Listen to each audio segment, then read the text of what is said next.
with eyes fixed on it, he would remark, what a beautiful beast. अपनी आँखें उस पर गड़ाए हुए वो रिमार्क करता है, what a beautiful beast. See, here is difference. He pronounce B for P. Peace को बीस कहता है यहाँ पे, कितना सुंदर पीस है. When I too had admired it, और मैं भी उसको एडमायर करता था. He would speak again, वो फिर दोबारा कहता था, when do you want them, तुम्हें ये कब चाहिए. want, D for टी, यहाँ पे D बोलता है, want them, TH को D प्रोनाउंस करता है. when do you want them, तुम्हें कब चाहिए. and I would answer, oh, as soon as you conveniently can, जब आप इसको अपने सुविधा के अनुसार बना दोगे. And he would say tomorrow fortnight, और वो कहता है कि आफ्टर 2 वीक्स. फोर्टनाइट टुमारो भी कर दिया यहाँ पे, फोर्टनाइट मीन्स आफ्टर 2 वीक्स. और if he were his Elder brother, अगर वो उसका बड़ा भाई होता तो I will ask my brother, तो वो क्या कहता कि मैं अपने ब्रदर से पूछूंगा. डबल डी को TH को यहाँ पे डबल डी, ब्रदर को ब्रदर ही pronounce brother. Okay. Then I would murmur, तब मैं बड़बड़ाता था, थैंक यू, मतलब उसने मतलब धीरे से आवाज़ में बोलता था थैंक यू, बड़बड़ाना मतलब नहीं है यहाँ पर.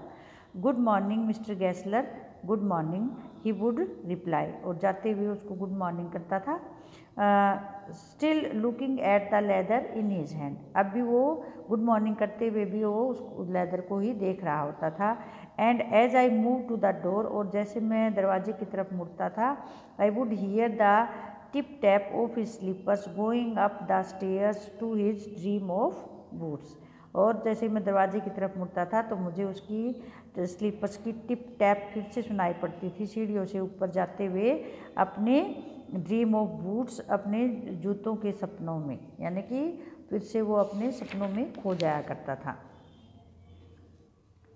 आई can not forget that day on which I had occasion to say to him, मैं उस दिन को नहीं भूल सकता कभी भी जब मैंने एक मौके पर उसको कहा था, mister Gessler that last pair o' boots creaked you know. Mister Gessler, जो मैंने लास्ट पेयर लेकर गया था बूट्स का, उसमें से एक क्रीकिंग अनप्लेजेंट सी साउंड आती है चलते हुए, क्रीकिंग, क्या आपको पता है. He looked at me for a time without replying, वो कुछ देर मेरी तरफ देखता रहा बिना आंसर दिए. As if expecting me to withdraw or qualify the statement, जैसे कि मुझसे ये आशा कर रहा हो कि या तो मैं कहूँगा कि नहीं मैंने गलत कहा, विदड्रॉ अपने स्टेटमेंट को वापस ले लूँगा, या उसको क्वालिफाई द स्टेटमेंट, या उसको और ज़्यादा अच्छे से बताऊँगा. देन सेड आई, इट को फिर उसने इट बोला, इट शुडंट हैव ग्रीक्ड, ये इसको नहीं करना चाहिए, ऐसी साउंड नहीं निकालनी चाहिए. It did, I am afraid, you got them wet before they found themselves, अगर ऐसा किया है, इट डिड, अगर ऐसा हुआ है तो मुझे डर है. यू गोट दैम ने टी को डी बोला है, गोट दैम TH को डी बोला है यहाँ पे. वेट, तुमने इनको गीला कर लिया होगा. आई डोंट थिंक सो, मैं ऐसा नहीं सोचता हूँ. At that he lowered his eyes, फिर उसने अपनी आँखें नीची की. As if hunting for memory of those boots and I felt sorry I had mentioned this grave thing, और फिर उस आँखें ऐसे इफ हंटिंग फॉर मेमोरी, जैसे वो याद कर रहा हो उन बूट्स को, और मुझे खेद महसूस हुआ कि मैंने ये सीरियस थिंग उसको मेंशन की थी, ये सीरियस थिंग मैंने उसको बताई थी. Send them back, Z, S को जेड बोला है, सेंड दैम बैक, उनको वापस भेज देना. He said I will look at them, मैं उनको देखूँगा. सम बूट्स ये फिर से एस को जेड some boots he continued slowly, वह धीरे से बोलता रहा, आर बैड फ्रॉम बर्थ, वो शुरू से ही ख़राब हो जाते हैं। If I can do nothing with them, अगर मैं कुछ नहीं कर सका उनके साथ, I take them off your bill, मैं उसे तुम्हारे बिल में से काट दूंगा। वंस ओनली, केवल एक बार, I went absent mindedly into his shop in a pair of boots bought in an emergency at some large firm। एक बार, केवल एक बार, मैं एब्सेंट माइंडेडली, बिना ध्यान दिए, into his shop in a pair of boots, उसकी शॉप में चला गया एक ऐसे जोड़े जूते पहनकर जो कि मैंने एमरजेंसी में किसी बड़ी फर्म से खरीदे थे। He took my order without showing me any leather and I could feel his eyes penetrating the inferior covering of my foot। उसने मेरा ऑर्डर जो है बिना लेदर दिखाए ले लिया और मुझे महसूस हुआ कि उसकी आंखें जो है पेनिट्रेटिंग मतलब लुकिंग शार्पली, बहुत तेज़ निगाहों से वो मेरे घटिया, इन्फीरियर मतलब घटिया क्वालिटी के जो मेरे फुट कवर थे उनको देख रहा था। एट लास्ट ही सेड, आखिर में उसने कहा, those are not my boots, ये जो शूज़ हैं ये मेरे बूट्स नहीं हैं। The tone was not one of anger nor of sorrow not even of contempt, जो उसकी आवाज़ थी न तो उसमें गुस्सा था, न उसमें दुख था, न ही उसमें कोई हेटरेड थी, कोई नफरत टाइप में नहीं थी। But there was in it something quiet that froze the blood, लेकिन कुछ ऐसा था जो कि खून को जमा देने वाला था, मतलब कुछ ऐसे मतलब सीरियस टोन थी उसकी कि डर सा लगा।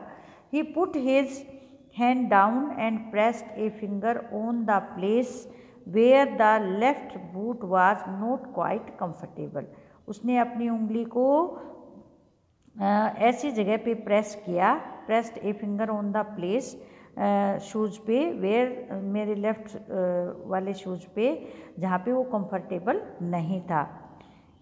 इट हर्ट्स, ये IT, it hurts you here, it hurts you there, क्या ये तुम्हें यहाँ पे हर्ट कर रहा है, परेशान कर रहा है। He said, those big firms have no self respect, इन बड़ी फर्म्स को कोई सेल्फ रिस्पेक्ट, आत्मसम्मान नहीं होता।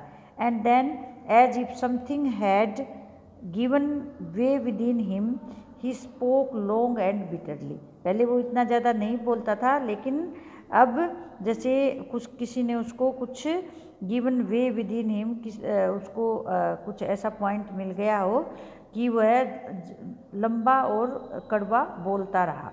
वह स्पोक लॉन्ग, कई देर बोला, और बिटरली मतलब गुस्से से बोल रहा था, वो कड़वाहट से।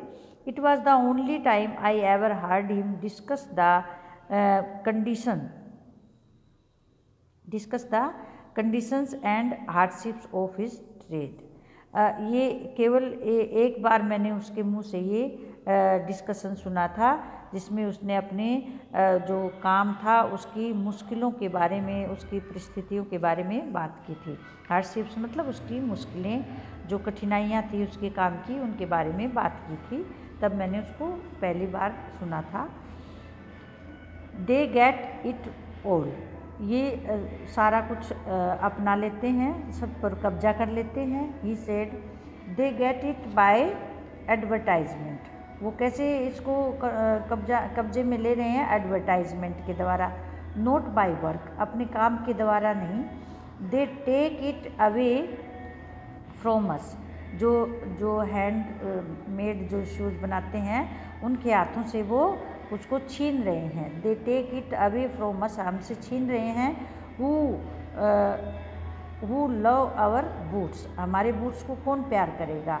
It comes to this presently I have no work, और ये इसका रिजल्ट क्या होता है कि आई हैव नो वर्क, मेरे पास काम नहीं है। Every year it gets less, हर साल ये कम हो जाता है। यू विल सी तुम देखोगे। And looking at his lined face I saw things I had never noticed before. और उसके जो फेस पे जो रिंकल्स थे, उस रिंकल्ड फेस पर मैंने ऐसा ऐसी मतलब दुख देखा जो पहले कभी नोटिस नहीं किया था। Bitter things and bitter struggle and what a lot of grey hairs there seemed suddenly in his red beard. और मतलब कड़वा जो उसका संघर्ष था, कठोर संघर्ष दिख रहा था।